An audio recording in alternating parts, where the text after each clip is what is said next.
11, we are now getting into the demonic.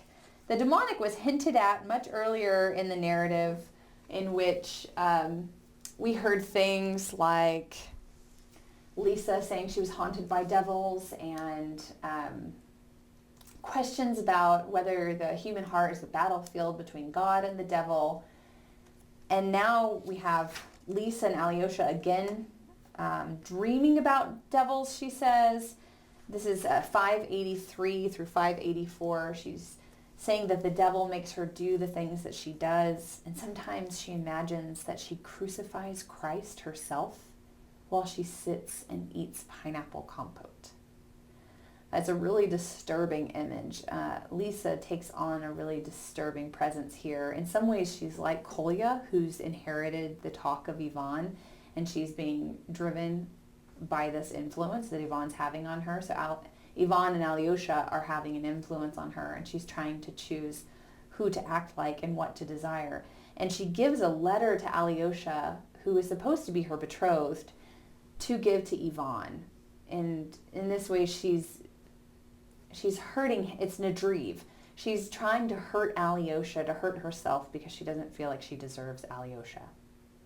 And we saw Grushenka do this with the Polish officer and Dmitri. We saw Katerina do this by pretending to love Dmitri when she really loves Ivan. They are sacrificing themselves in this false martyrdom to hurt themselves because they don't think they're worthy of love. And they aren't worthy of love.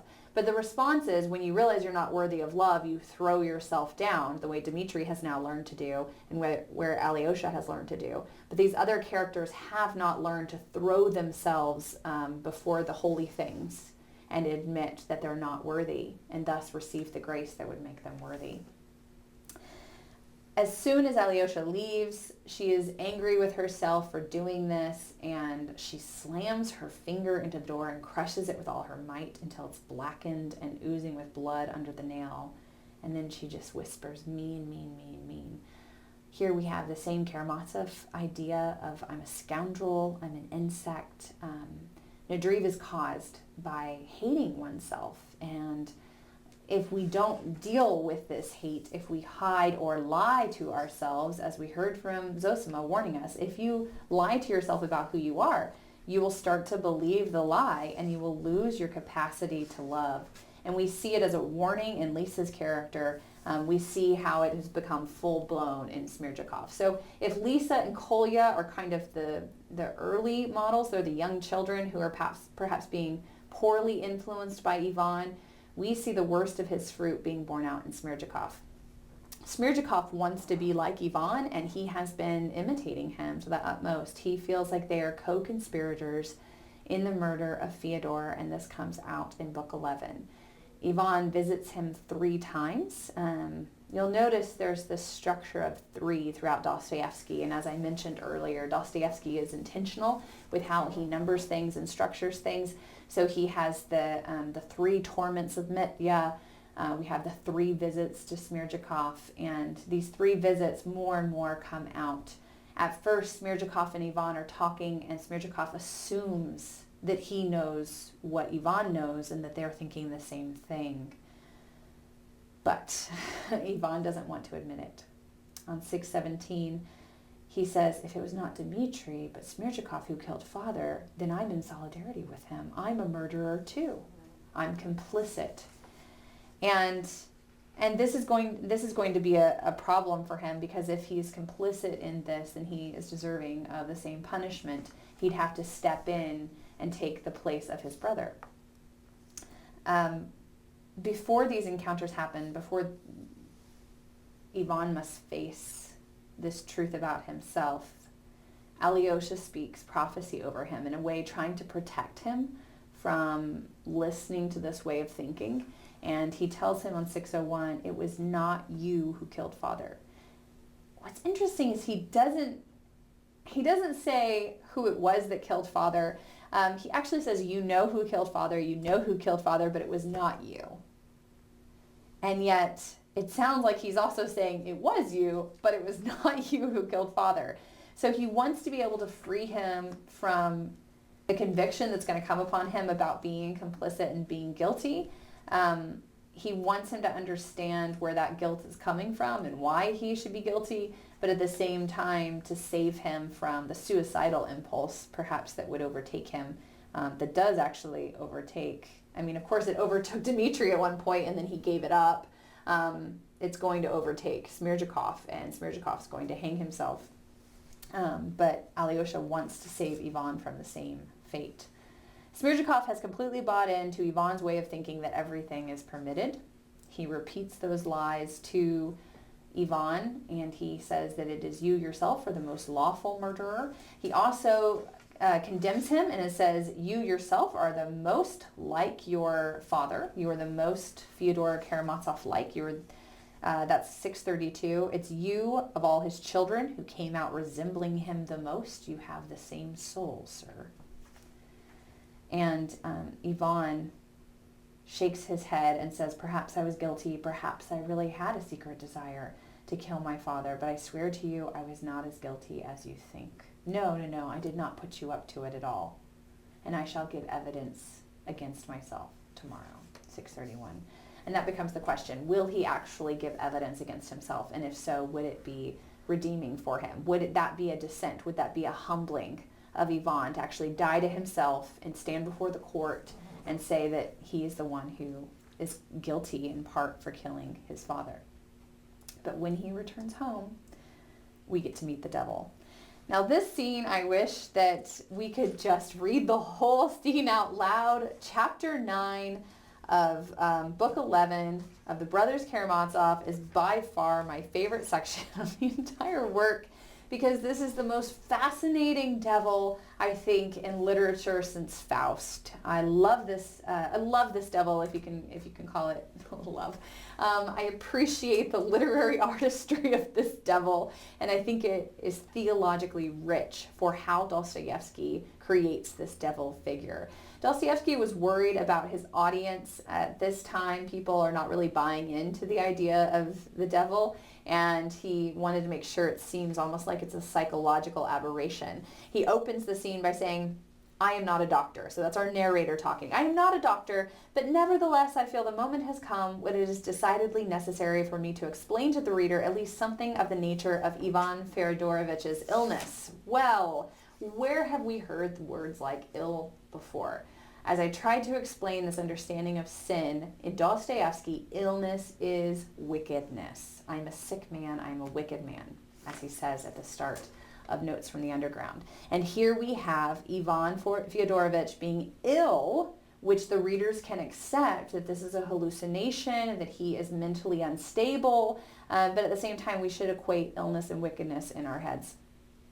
Getting ahead of myself, the narrator says, I will say only one thing. He was at that evening precisely on the verge of brain fever, which finally took complete possession of his organism, long in disorder, but stubbornly refusing to succumb. Though I know nothing of medicine, I will venture the suggestion that had he indeed succeeded by a terrible effort of will in postponing his illness to overcome it completely, he knew he was not well. So he walks into his rooms, and there, sitting, someone that he didn't want to see but that he had seen before. In his visit with Smerdyakov hints that there's a third one in the room with them that they can't see, and Ivan freaks out. And what we get the hint of later in this narrative is that he has been visited by this devil a few other times before in different ways. And so he fears that Smerdyakov can see the same devil that he is being plagued by. But Smerdyakov says, no, it's God. God in his providence is judging us. He's here with us now. And as we've seen from Smerdyakov goes back and forth between understanding the devil and God. Before he hangs himself, he's reading the lives of the saint of Father Isaac the Syrian. So he too is being plagued. He hangs cats and buries them with great ceremony. None of these characters are wholly villainous, and I think we have to understand that to read them well. And here we have the devil. God knows how he had got in, it says. In Dostoevsky, you pay attention when it says things like God knows, the devil knows, for Christ's sake.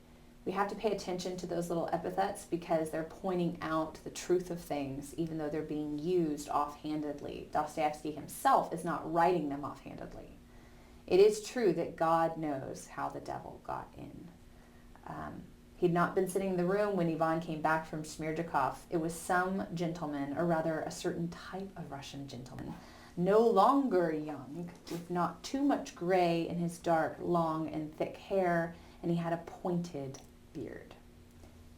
Very concrete vision, in the same way that both Alyosha and Dmitri had very concrete visions or dreams. This nightmare is concrete. He has a sort of brown jacket from the best tailors, but shabby, 3 years ago, out of fashion. It was what a stylish gentleman would have worn 3 years before. The linen was dirty, threadbare. He has checkered trousers, which are kind of humorous.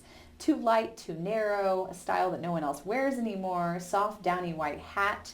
It was the wrong season. He gave the appearance of decency on rather slender means. He looked like he belonged to the category of former idle landowners that flourished in the time of serfdom. He had obviously seen the world and decent society. He had once had connections, but after the gay life of his youth had fallen into poverty.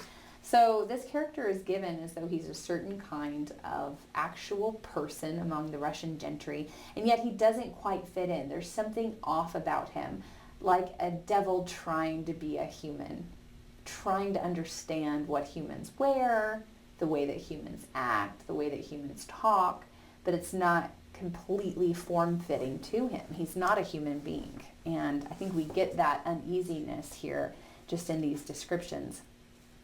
Listen, he begins talking to Ivan Fyodorovich. Forgive me, it's just a reminder. Didn't you go to Smerdyakov today?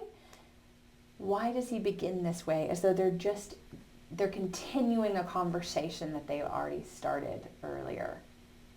So we get the sense that this has been a relationship between the two of them, which is a problem.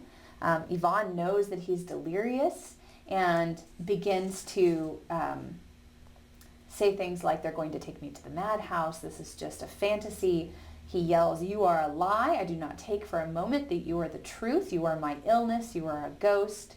Only I don't know how to destroy you. I have to suffer you for a while. But you are a hallucination.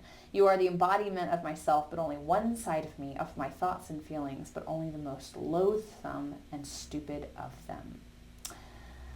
So here's a man who does not believe that there is a God, necessarily. He says that I do, but I don't accept this world. And so he doesn't believe in the same God that his brothers do. He doesn't believe in a God that is good and that is sovereign, and that created things good and sovereign and is somehow ruling that world.